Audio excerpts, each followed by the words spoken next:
बिहार की राजनीति में फिर एक बड़ा दिन। राज्यसभा चुनाव तो भारतीय जनता पार्टी के राष्ट्रीय अध्यक्ष नितिन नवीन और राष्ट्रीय लोक मोर्चा के राष्ट्रीय अध्यक्ष उपेंद्र कुशवाहा भी लड़ रहे हैं, लेकिन सबसे ज्यादा ध्यान जनता दल यूनाइटेड के राष्ट्रीय अध्यक्ष व बिहार के मुख्यमंत्री नीतीश कुमार पर है। नितिन विधायक रहते सांसदी का यह चुनाव लड़ रहे हैं, तो नीतीश विधान परिषद सदस्य रहते। नीतीश कुमार की चर्चा इसलिए सबसे ज्यादा हो रही है क्योंकि दिल्ली जाने के लिए उन्हें बिहार के मुख्यमंत्री का पद छोड़ना होगा। पहली बार भारतीय जनता पार्टी इस कुर्सी पर अपना आदमी बैठाएगी। ऐसे में रोचक है कि नीतीश कुमार आज के बाद क्या फैसला लेते हैं। जब 2014 के लोकसभा चुनाव के लिए भाजपा की ओर से प्रधानमंत्री के रूप में गुजरात के तत्कालीन मुख्यमंत्री नरेंद्र मोदी का नाम प्रचारित होना शुरू होता, इससे पहले नीतीश कुमार ही ऐसे बड़े नेता थे जिन्होंने पुराने रिश्ते छोड़ दिए थे। नीतीश कुमार अटल आडवाणी के समय से भाजपा से जुड़े थे, लेकिन नमो युग की शुरुआत से पहले एनडीए से निकल गए थे। तब भी अंदाजा नहीं लग रहा था। फिर 2017 में लौटे तो 2022 में छोड़ गए, फिर 2024 में वापस साथ आए। इस साल होली के एक दिन पहले जिस तरह से बिहार चुनाव 2025 के 3 महीने बाद ही राज्यसभा जाने के लिए तैयार हुए, वो भी अचरज में डालने वाला था। और अब खरमास शुरू होने से पहले उनका इस्तीफा नहीं आना भी भाजपा के लिए सिरदर्द बना हुआ है। खरमास में वो फैसला लेते भी हैं तो यही माना जा रहा है कि 15 अप्रैल तक भाजपा नए सीएम की कुर्सी पर अपना आदमी बैठाने का जतरा नहीं बनाएगी।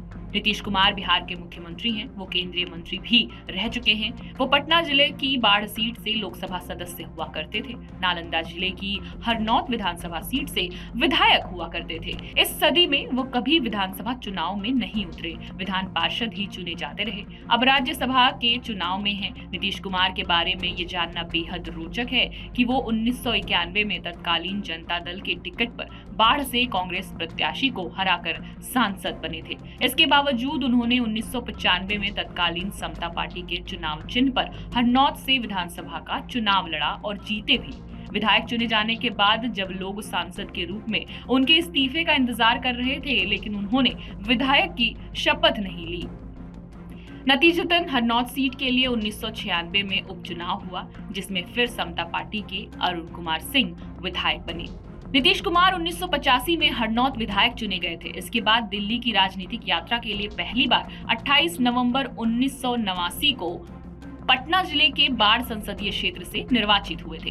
तब सांसद के रूप में उनका कार्यकाल 2 दिसंबर 1989 से 13 मार्च 1991 तक का रहा था। अप्रैल 1990 में तत्कालीन विश्वनाथ प्रताप सिंह सरकार में उन्हें केंद्रीय कृषि राज्य मंत्री बनाया गया था। बाद में वीपी सिंह सरकार सदन में बहुमत साबित नहीं कर सकी, तो केंद्रीय राज्य मंत्री के तौर पर नीतीश कुमार का कार्यकाल भी 10 नवंबर 1990 को खत्म हो गया। 13 मार्च 1991 को लोकसभा भंग हुआ, तो फिर अगले चुनाव में नीतीश कुमार फिर बाढ़ से ही सांसद चुने गए। इसके बाद बिहार की राजनीति में वापस सक्रिय होते दिखे। 1995 के बिहार विधानसभा चुनाव में वो हरनौत से फिर उतरे और विधायक भी चुने गए। हालांकि उन्होंने लोकसभा सदस्य रहना ही उचित समझा।